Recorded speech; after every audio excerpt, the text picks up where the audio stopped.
ನಿಮ್ಮ ಹಳೆಯ ಒಡವೆನ ಅಧಿಕ ಬೆಲೆಗೆ ಮಾರಬೇಕೆ? ಅಟಿಕಾಗೆ ಕಾಲ್ ಮಾಡಿ 8880 ಅಟ್ಟಿಕಾ ಗೋಲ್ಡ್ ಕಂಪನಿ.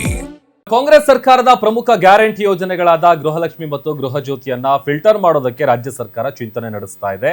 ನಿಜವಾದ ಅರ್ಹ ಬಡ ಜನರಿಗೆ ಮಾತ್ರ ಯೋಜನೆ ತಲುಪಬೇಕು ಎಂಬ ಉದ್ದೇಶದಿಂದ ಈ ಗೃಹಲಕ್ಷ್ಮಿ ಹಾಗೇನೆ ಗೃಹ ಜ್ಯೋತಿ ಯೋಜನೆ ಪರಿಷ್ಕರಣೆಗೆ ಸರ್ಕಾರ ನಿರ್ಧರಿಸಿದೆ. ಗೃಹಲಕ್ಷ್ಮಿ ಯೋಜನೆಯಲ್ಲಿ ಅರ್ಹತೆ ಮೀರಿದವರು ಜೊತೆಗೆ ಸತ್ತವರ ಹೆಸರಲ್ಲೂ ಕೂಡ ಹಣ ಪಡಿತಾ ಇದ್ದಾರಂತೆ. ಒಂದೇ ಮನೆಯಲ್ಲಿ ಇಬ್ಬಿಬ್ಬರಿಗೆ ಗೃಹಲಕ್ಷ್ಮಿ ಹಣ ಜಮೆ ಆಗ್ತಾ ಇರುವ ಅಕ್ರಮಗಳು ಸಹ ಬೆಳಕಿಗೆ ಬಂದಿದ್ದು, ಈ ಬಗ್ಗೆಯೂ ಪರಿಶೀಲನೆ ನಡೆಸಿ ಸೂಕ್ತ ಕ್ರಮ ಕೈಗೊಳ್ಳೋದಕ್ಕೆ ಸರ್ಕಾರ ಮುಂದಾಗಿದೆ. ಗೃಹಲಕ್ಷ್ಮಿ ಯೋಜನೆ ಅಡಿಯಲ್ಲಿ ಪ್ರತಿ ತಿಂಗಳು 1,64,00,000 ಮಹಿಳೆಯರಿದ್ದು, ಗೃಹ ಜ್ಯೋತಿಯ ಯೋಜನೆಯಲ್ಲೂ ಕೂಡ 1,67,00,000 ಫಲಾನುಭವಿಗಳಿದ್ದಾರೆ. ಈ ದುರ್ಬಳಕೆಯನ್ನ ತಪ್ಪಿಸೋದಕ್ಕೆ ಎಲ್ಲಾ ಫಲಾನುಭವಿಗಳಿಂದ ಹೊಸ ಅರ್ಜಿ ಆಹ್ವಾನಕ್ಕೆ ಸದ್ಯ ಸರ್ಕಾರ ಚಿಂತನೆ ನಡೆಸ್ತಾ ಇದೆ. ಸುಮಾರು 100 ಕೋಟಿ ರೂಪಾಯಿ ಅಷ್ಟು ಯಾರು ಗ್ಯಾರಂಟಿ ತೆಗೆದುಕೊಳ್ತಾ ಇದ್ರು ಅವರು ಎಲ್ಲ ತೀರ್ಕೊಂಡಿದ್ದಾರೆ. ಆ ತೀರ್ಕೊಂಡಿದ್ದಂತ ಸಂದರ್ಭದಲ್ಲಿ ಅದರ ದುಡ್ಡು ಬೇರೆಯವ್ರಿಗೆ ಹೋಗಿ ಮಿಸ್ಯೂಸ್ ಆಗ್ತಾ ಇದೆ. ಅದು ದಾಖಲೆ ಬಂದಿದೆ. ಎರಡನೇದು, ಆ ಟೈಮಲ್ಲಿ ನಾವು ಚೆಕ್ ಮಾಡಿದ್ವು, ಆ ಟೆಲಿಫೋನ್ ನಂಬರ್ಸ್ ಎಲ್ಲ ಯಾರಲ್ಲೋ ಕೊಟ್ಬಿಟ್ಟಿದ್ದಾರೆ.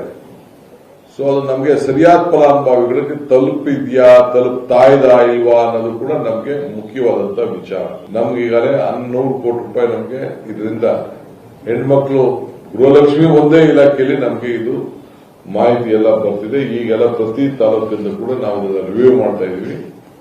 ಸೊ ಮಾಡಿ ಮಾಹಿತಿಯನ್ನ ಪಡಿತಾ ಇದ್ದೀವಿ. ಮೇಡಮ್, ಬಡವರಿಗೆ ಅನುಕೂಲ ಆಗ್ಲಿ ಅಂತ ತಂದಿದ್ದ ಯೋಜನೆ, ಬಟ್ ಎಲ್ಲೋ ಒಂದ್ ಕಡೆ ಮಿಸ್ಯೂಸ್ ಆಗ್ತಾ ಇದೆ ಅನ್ನೋಂಥದ್ದು. ಮಿಸ್ಯೂಸ್ ಆಗ್ತಾ ಇದೆ ಅನ್ನೋದಕ್ಕಿಂತ ತುಂಬಾ ಯೂಸ್ಫುಲ್ ಆಗೂ ಇದೆ. ಬಟ್ ಕೆಲವೊಂದು ಅಕ್ರಮಗಳಿವೆ, ಅದನ್ನು ಸರಿಪಡಿಸ್ಬೇಕು. ಅದರಿಂದ ಇವ್ರಿಗೂ ಕೂಡ ಒಂದು ಸ್ವಲ್ಪ ಬೊಕ್ಕಸದಲ್ಲಿ ಹಣ ಉಳಿಯುತ್ತೆ. ಅದು ಹೆಂಗೋ ಹಂಗೆ ಮತ್ತೆ ಜನರಿಗೆ ಉಪಯೋಗಕ್ಕೆ ಬರುತ್ತೆ.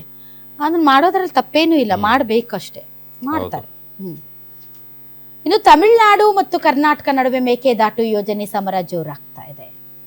ದಳಪತಿ ವಿಜಯ್ ಬಂದ್ಬಿಟ್ಟಿದ್ದಾರೆ. ಅವರಿಂದ ನಮಗೆ ತುಂಬ ಅನುಕೂಲ ಆಗುತ್ತೆ ಅಂತ ನೀವು ಯಾರಾದರೂ ಕರ್ನಾಟಕದ ಜನ ಕನ್ನಡಿಗರು ಅಂದುಕೊಂಡ್ರೆ ಅದು ಸಾಧ್ಯನೇ ಇಲ್ಲ. ತಮಿಳುನಾಡಲ್ಲಿ ಯಾರೇ ಅಧಿಕಾರಕ್ಕೆ ಬರಲಿ, ಅವರು ತಮಿಳುನಾಡು ವಿಚಾರದಲ್ಲಿ ರಾಜಿ ಮಾಡ್ಕೊಳ್ಳೋದೇ ಇಲ್ಲ. ಕಾಂಗ್ರೆಸ್ ಊರಿಗೆ ಮುಂಚೆ ಪೊಸಕ್ಕಂತ ಹೋಗಿ ನನ್ನ ಬೆಂಬಲ ಅಂತ ಅವ್ರಿಗೆ ಬೆಂಬಲ ಕೊಡ್ತಲ್ಲ, ಈಗ ಮೇಕೆದಾಟು ವಿಚಾರದಲ್ಲೂ ಕೂಡ ಬೆಂಬಲ ತಗೊಂಬನ್ನಿ ನೋಡೋಣ, ನಿಮ್ಮ ಕೈಯಲ್ಲಿ ಆಗೋದಿದ್ರೆ ಸಿದ್ದರಾಮಯ್ಯನವರೇ, ಡಿ ಕೆ ಶಿವಕುಮಾರ್ ಅವರೇ, ನಾವು ಅಷ್ಟೇ ಮಾಧ್ಯಮದವರು ವಿಜಯ್, ದಳಪತಿ ವಿಜಯ್ ಅಂತಂದ್ವಿ. ಸೊ ಯಾರು ಬಂದರೂ ಅದೇ ಕರ್ನಾಟಕದ ವಿಚಾರದಲ್ಲಿ, ಅದರಲ್ಲೂ ನಾವು ಅಷ್ಟೇ ಅವರು ಅಷ್ಟೇ.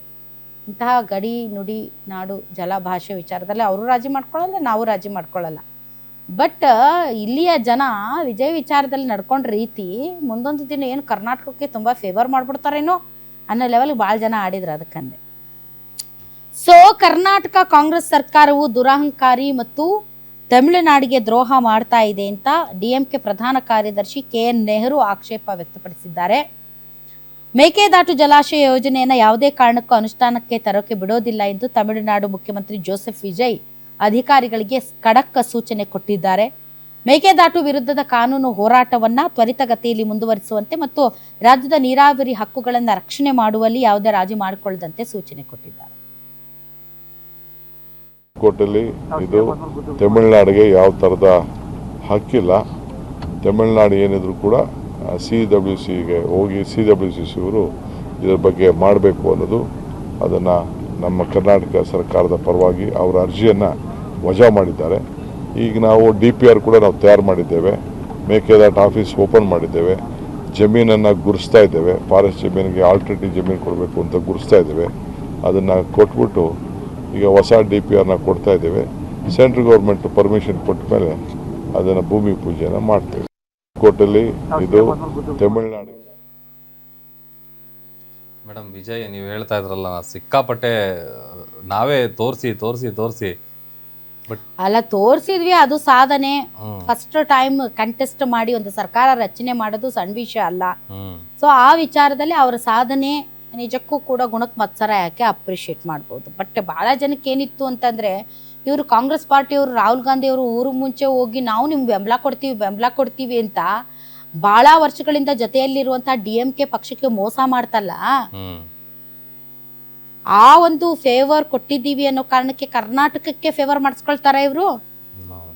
ಏನಂತ ಹೇಳ್ತಾ ಇದ್ದಾರೆ, ದುರಂಕಾರಿ ಸರ್ಕಾರ ಇದು ಕರ್ನಾಟಕ ಸರ್ಕಾರ ಅಂತ. ಸೊ ಹೀಗಾಗಿ ಯಾರು ಬಂದ್ರೆ ಏನಂತೆ, ನಮ್ಮ ಜೀವನಗಳಂತೂ ಸುಧಾರಿಸೋದಿಲ್ಲ. ಮೇಕೆದಾಟು ಮಾಡೇ ಮಾಡ್ತೀವಿ ಅಂತ ಏನು ಪಾದಯಾತ್ರೆ ಮಾಡಿದ್ದು, ಏನು ಬಿಲ್ಡಪ್ ತಗೊಂಡಿದ್ದು ಇವರು ಸಿದ್ದರಾಮಯ್ಯನವರು, ಡಿ.ಕೆ. ಶಿವಕುಮಾರ್ ಅವರು. ಇನ್ನೂ DPR ಮಾಡ್ತೀವಿ, ಅದು ಮಾಡ್ತೀವಿ, ಇದು ಮಾಡ್ತೀವಿ, ಇನ್ನೂ ಅಲ್ಲೇ ಇದ್ದಾರೆ. ಇನ್ನೂ ತಯಾರು ಮಾಡ್ತೀವಿ, DPR ಇನ್ನೂ ತಯಾರು ಮಾಡ್ತೀವಿ. ಈ ಮೇಕೆದಾಟು ನಮ್ಮ ಜಮಾನದಲ್ಲಿ ನಾವು ಕಾಣಲ್ಲ ಅಂತ ಅನ್ಸುತ್ತೆ. ಸುಮ್ಮನೆ ಎಲೆಕ್ಷನ್ ಸ್ಟಂಟ್. ಬರೋ ಎಲೆಕ್ಷನ್ಗೆ 2028ಕ್ಕೂ ಬೇಕಾದ್ರೆ ಮೇಕೆದಾಟನ್ನು ಹಿಡ್ಕೊಂಡು BJP ಅವ್ರು ಪಾದಯಾತ್ರೆ ಮಾಡ್ತಾರೆ. ಇವತ್ತು ಕಾಂಗ್ರೆಸ್ ಅವ್ರು ಮಾಡಿದ್ದಾರೆ, ಈ BJP ಅವ್ರು ಮಾಡ್ತಾರೆ ಅಷ್ಟೇ. ಇನ್ನು ಮದಾಯಿ ನೀರೇ ಹರಿಸಿಲ್ಲ ಇವರು, ಮೇಕೆದಾಟ ಹರ್ಸಕ್ಕೆ ಹೋದ್ರು. ಇದರಿಂದ ರಾ ನ್ಯೂಸ್. ನಾನು ಹುಷಾರಾಗಿರಿ, ನಾಳೆ ಬೆಳಗ್ಗೆ 7 ಮತ್ತೆ ಪೆಟ್ರೋಲ್ ಡೀಸೆಲ್ ಬೆಲೆ ಹೆಚ್ಚಾದ್ರೂ ಕೂಡ ಆಶ್ಚರ್ಯ ಪಡಬೇಕಾಗಿಲ್ಲ.